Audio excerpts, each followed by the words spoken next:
Televidentes, bienvenidos al Ciudadano TV.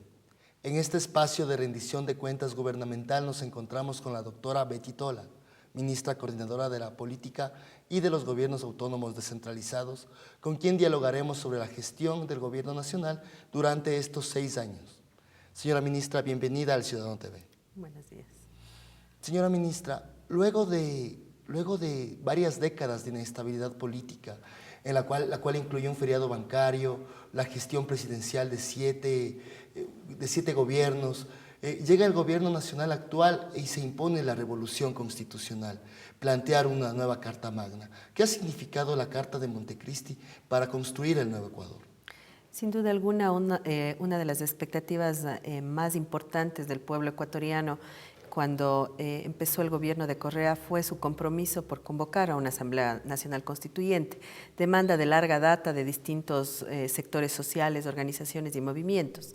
De ahí que el proceso constituyente, porque creo que es importantísimo relevar la vitalidad que tuvo el proceso constituyente en tanto un espacio de debate de todos los sectores, de síntesis de propuestas que venían planteándose por los trabajadores, por los campesinos, por los indígenas, por las mujeres, por los jóvenes, por los niños, es decir, por el Ecuador entero. Permitió justamente que tengamos hoy una carta constitucional que implica un nuevo pacto de convivencia entre los ecuatorianos, una carta constitucional por el buen vivir. Ahí se reseñan, yo diría, cambios sustantivos en varios campos. Uno, en el régimen político. Nosotros incorporamos por primera vez en la historia de nuestro país una relación adecuada entre la democracia participativa y la democracia representativa. Esto sin duda alguna abre campos sumamente importantes para un proceso de participación y de involucramiento cada vez mayor de los ciudadanos y ciudadanas en el quehacer público. Otro ámbito sustantivo y fundamental que marca la nueva Constitución es el régimen del buen vivir. Establecemos una modificación fundamental al pasar de una economía social de mercado al pasar a un sistema económico social y solidario. Este sin duda alguna es otro campo sumamente importante que rompe el viejo modelo económico neoliberal y nos abre a un campo distinto en el cual todos los actores económicos son reconocidos desde su aporte. Nos marca una política tributaria redistributiva que la estamos no solo planteando en la Constitución, sino está siendo parte de una política permanente. Recupera para el Estado la soberanía en materia de recursos no renovables, algo que también ha sido fundamental para el desarrollo del país. Y luego establece todo un sistema de equidad y de equidad de tal manera que nos permite justamente recuperar algo que se había perdido en el país y es todo lo que implica la inversión en materia de educación, salud, vivienda, inclusión social. Y esto tiene que ver con todo el marco de derechos con el cual se abre la nueva Constitución. Es decir, yo diría ahí varios de los elementos sumados a estos, todo lo que es la organización territorial del Estado. Mire usted, este momento tenemos una definición sumamente clara de lo que hace cada uno de los niveles de gobierno. Tenemos claridad en las competencias y en responsabilidades del gobierno nacional, claridad en las competencias que le corresponden a los gobiernos provinciales, a los gobiernos municipales, a los gobiernos parroquiales. Esto organiza el Estado, permite procesos mucho más sostenidos de descentralización y permite obviamente el fortalecimiento de estos como actores claves en el desarrollo del país. No solamente estos puntos son claves, sino la predominancia del hombre sobre el capital financiero y también la vecindad latinoamericana, porque con la Carta Magna se ha defendido la patria grande, se han creado o nos hemos adherido a instituciones como CELAC o UNASUR. De hecho, la Constitución también incorpora mandatos claros respecto a nuestras prioridades en materia de política internacional. De ahí la opción clara en la Carta Magna y en la política del gobierno ha sido repensar los procesos de integración a nivel latinoamericano, no solamente desde una perspectiva económica, sino también desde una perspectiva de construcción de identidad, desde una perspectiva, por tanto, política. Y ahí se han construido estrategias concretas, pero también en nuestra forma de mirar e integrarnos con el resto de países del mundo. Hemos establecido no solo relaciones bilaterales y de sujeción, como ha sido la tradición en nuestra historia republicana, sino hemos establecido una multiplicidad de relaciones con otros países en todo el planeta. Usted nos comentaba sobre el trabajo con los gobiernos autónomos descentralizados. ¿Cómo se ha cumplido el Plan Nacional del Buen Vivir en este sentido para ver las potencialidades de los gobiernos autónomos descentralizados? La Constitución establece dos mecanismos, yo diría, generales que nos permiten justamente pensar en algo que el modelo neoliberal había olvidado, porque quien manda en el modelo neoliberal es el mercado, eliminando todas las condiciones y responsabilidades que tiene el Estado. Una de ellas ha sido la de planificación.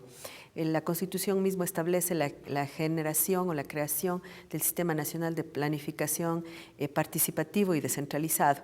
Esto nos ha permitido establecer un conjunto de relaciones y acuerdos y de ir construyendo un elemento fundamental, que es mirar de manera común el mediano y el largo plazo. Esto ha convocado espacios de debate y de discusión a todos los distintos niveles de gobierno.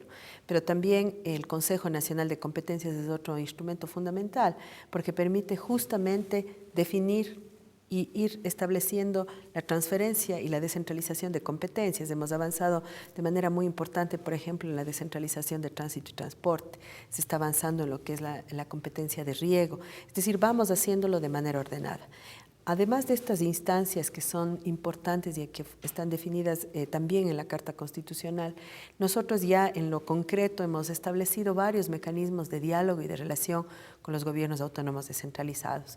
Una relación que no se basa solo en demandas puntuales, yo diría hemos ido construyendo acuerdos programáticos. Hace pocos meses, en un diálogo, en una de las instancias que se han creado de diálogo entre el presidente, su gabinete y los gremios de los gobiernos locales como el CONGOPE, la CONAGOPARE y el AME, se estableció con el AME un acuerdo de largo plazo por el buen vivir, que implica una corresponsabilidad, por ejemplo, en algo que es fundamental para la vida de las personas, como es la dotación de agua potable y alcantarillado. Tenemos en cada uno de los gabinetes itinerantes un espacio permanente de diálogo entre el gabinete ministerial y los alcaldes, el prefecto y juntas parroquiales. Y otro elemento que yo de manera permanente reitero respecto a esa voluntad clara y esa voluntad política que tiene el gobierno de apoyo a los gobiernos autónomos descentralizados es el de las transferencias. Nosotros hemos duplicado en los 6 años las transferencias hacia los gobiernos autónomos descentralizados. Hemos pasado de 1.300 a 2.600 millones de dólares. Esta es una muestra clarísima de que el gobierno de la Revolución Ciudadana entrega las transferencias de manera puntual, oportuna, sin fijarnos en las camisetas políticas. Recordemos que la historia nos hacía ver a autoridades chantajeando al gobierno nacional, nos hacía ver a autoridades que se paseaban por los pasillos de los ministerios demandando, rogando, implorando que se les otorgue los recursos que les corresponden por ley. Este gobierno entrega de manera puntual, oportuna, y ese es, yo diría, un elemento muy importante de esta decisión política de fortalecer a los gobiernos autónomos descentralizados. Señora ministra, en otra pregunta, con la designación de los 9 magistrados de la Corte Constitucional culmina el régimen de transición. Ahora bien, con la Carta Fundamental desde el 2008 al cierre de este periodo, que es el 2013, ¿cuáles son las tareas que se han cumplido y cuáles son las que quedan pendientes en el marco político? Mire, yo diría que en el campo político y en general hemos avanzado de manera importante en la implementación del mandato constitucional. Yo ahí reitero siempre las palabras de nuestro presidente. Cuando uno mira hacia atrás, mira lo que hemos avanzado, pero tenemos en casi todos los campos varios retos todavía por cumplir, que profundizar. El modelo, el régimen económico es uno de ellos, la transformación productiva, el cambio de la matriz productiva y energética, son procesos que están en camino y esas son tareas que también nos manda la Constitución. En el campo del régimen de transición y por tanto de la construcción de la nueva institucionalidad que diseñó la Carta Magna, creo que hemos avanzado de manera importante.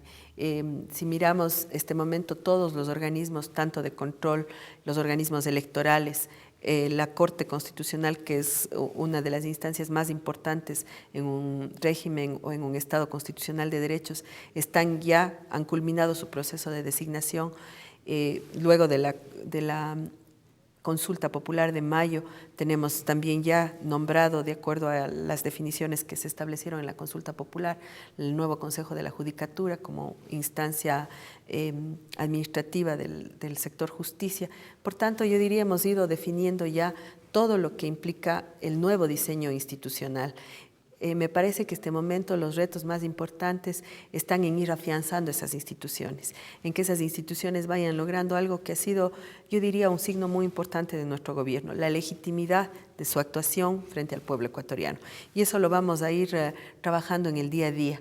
Cuando hacemos una mirada de los cambios tan importantes, por ejemplo, que en el campo de la justicia se han ido avanzando en términos de acceso a los servicios, en términos de los procesos de selección de la Corte Nacional, de los jueces que se van seleccionando paulatinamente, y sobre todo en la capacidad y en la eficiencia con la cual se están resolviendo las distintas causas por años represadas en el país, uno mira ya realmente que los procesos que están diseñados en la Carta Constitucional van dando resultados, y ese me parece que es el reto más importante. También en materia legislativa tenemos pendientes. El artículo 1 del régimen de transición, de las transitorias de la Constitución, establece la aprobación de varios cuerpos legales. Ahí seguramente la responsabilidad está en aquellos sectores de la oposición que boicotearon de manera permanente la aprobación de leyes importantes en la Asamblea Nacional. Caso ley de comunicación, caso ley de tierras, ley de aguas, que tenemos todavía ahí que avanzar en la aprobación de esos cuerpos legales. Se pondrá énfasis en estos temas de aquí hasta el 24 de mayo de este año para buscar diálogos que permitan la aprobación de las leyes, principalmente de las que tienen que ver con derechos colectivos. Mire, aspiremos a que así sea. Digamos que de todas maneras quienes han estado impidiendo la aprobación de estos cuerpos legales siguen siendo actores hasta el 14 de mayo. De todas maneras, el bloque del movimiento y la gestión que hemos estado haciendo desde el Ministerio Coordinador de la Política están enfocados justamente a buscar todos los mecanismos que nos permitan la aprobación de estos cuerpos legales. En ese empeño continuaremos hasta el día 14 que se renueva la Asamblea pasado el proceso electoral. Doctora, el Ministerio Coordinador de la Política también preside el Consejo Sectorial de la Política, el cual está integrado de la Secretaría Nacional de Comunicación, la Secretaría de Pueblos, la Secretaría Nacional de Transparencia de Gestión, el Instituto para el Ecodesarrollo de la Amazonía. Entonces nosotros queremos saber, el ciudadano quiere saber, el ciudadano común, cuál es la coordinación y la metodología que se ha dado con estas importantes instituciones de la función ejecutiva. Adicionalmente, también es parte del Consejo Sectorial de la Política el Viceministerio de Gobernabilidad, que tiene a su cargo la estructura de gobernaciones, jefaturas y tenencias políticas. Nosotros mantenemos, yo diría, dos elementos centrales. Uno, la definición de la agenda política del sector, del sectorial, que es, yo diría, nuestra hoja de ruta. Nos establece unos acuerdos, unas líneas programáticas que lo que hacen es justamente coadyuvar a una actuación más articulada de quienes somos parte del sectorial de la política. Y segundo, ya mecanismos concretos de coordinación, es decir, nosotros tenemos una reunión muy ejecutiva semanal que hace una mirada de la coyuntura que vive el país y marca algunos lineamientos más coyunturales. Y luego tenemos una reunión mensual que nos permite justamente ir haciendo un seguimiento y también colocando temas importantes de debate. Esto como, digamos, los mecanismos que se han ido institucionalizando. Me parece que en cuanto ya a los avances concretos tenemos muchos aspectos importantes. El sectorial de la política tiene a su cargo la relación con las distintas organizaciones, movimientos sociales y sectores ciudadanos que están haciendo actividad permanente en nuestro país. Desde esa perspectiva hemos avanzado en diálogos con sectores campesinos, con movimientos de mujeres, con los trabajadores. Hemos instaurado mecanismos también de formación y de difusión y de capacitación ciudadana. Hemos trabajado en varios convenios con organizaciones indígenas importantes como la Federación Indígena Shuar, por ejemplo, tanto en Morona, Santiago y también en Zamora Chinchipe. Es decir, hemos ido avanzando también en un diálogo en ese campo con organizaciones indígenas. Con ECORA y Secretaría de Pueblos se están trabajando los planes de vida de algunos pueblos y nacionalidades. Es decir, ahí tenemos, yo diría, un campo importante de trabajo que se ha hecho justamente fruto de estas definiciones de agenda estratégica del sectorial de la política. Indudablemente, yo diría, otro campo importante es el de la gestión en el territorio y de la apuesta por la gobernabilidad democrática de nuestro país. Nosotros hemos dado un giro enorme al papel de los gobernadores, de los jefes y de los tenientes políticos. Hoy los gobernadores y las gobernadoras presiden los gabinetes en el territorio, los gabinetes provinciales, que nos permiten justamente buscar una acción mucho más articulada del Ejecutivo en el territorio. Hemos trabajado también equipos políticos en cada uno de los territorios, de tal manera que tenemos una actuación mucho más clara y articulada del Ejecutivo en cada una de las provincias. La comunicación ha sido un eje fundamental para nosotros. El presidente tiene un enlace ciudadano cada fin de semana y esto ha modificado radicalmente la relación con los ciudadanos. Los ciudadanos sienten un gobierno cercano, sienten un gobierno que rinde cuentas, sienten un gobierno que se traslada a sus cantones y a sus provincias con todo el gabinete para sesionar, para dialogar con las autoridades, para dialogar con los ciudadanos. La rendición de cuentas se ha convertido en una acción que ha modificado radicalmente la gestión pública. Nosotros hacemos una rendición de cuentas como parte de un compromiso con los ciudadanos y como una obligación de quienes somos autoridades. Yo diría en esos campos hemos ido trabajando de manera importante en un equipo sólido con todos los ministerios que son parte del sectorial de la política. El año anterior, hasta el primer semestre, se cumplió un punto muy importante dentro del gobierno nacional, que es el acceso a la información y la democratización de los medios de comunicación. Se firmó un acuerdo para la transferencia de frecuencias con 13 comunidades indígenas. ¿Cómo ha avanzado este proceso, no solamente en las frecuencias, sino en la capacitación del personal y la entrega de equipos para las comunidades y nacionalidades indígenas? Nuestro gobierno se ha caracterizado desde el día 1 en trabajar sin tregua en ningún caso por democratizar tanto los medios el acceso a los medios de comunicación, pero también el acceso a información por parte de los ciudadanos. En ese marco, la suscripción de los acuerdos con pueblos y nacionalidades, lo que nos ha permitido es justamente, uno, fortalecer las capacidades de estas organizaciones para comunicar, para recibir información, para generar información.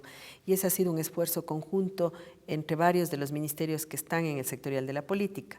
Entonces, yo diría un avance importante es el desarrollo de capacidades de los distintos pueblos y nacionalidades. Dos, ya el tener las frecuencias, pero también el equipamiento que permita justamente mantener y garantizar la sostenibilidad en el tiempo de la transmisión de información y de la generación de información.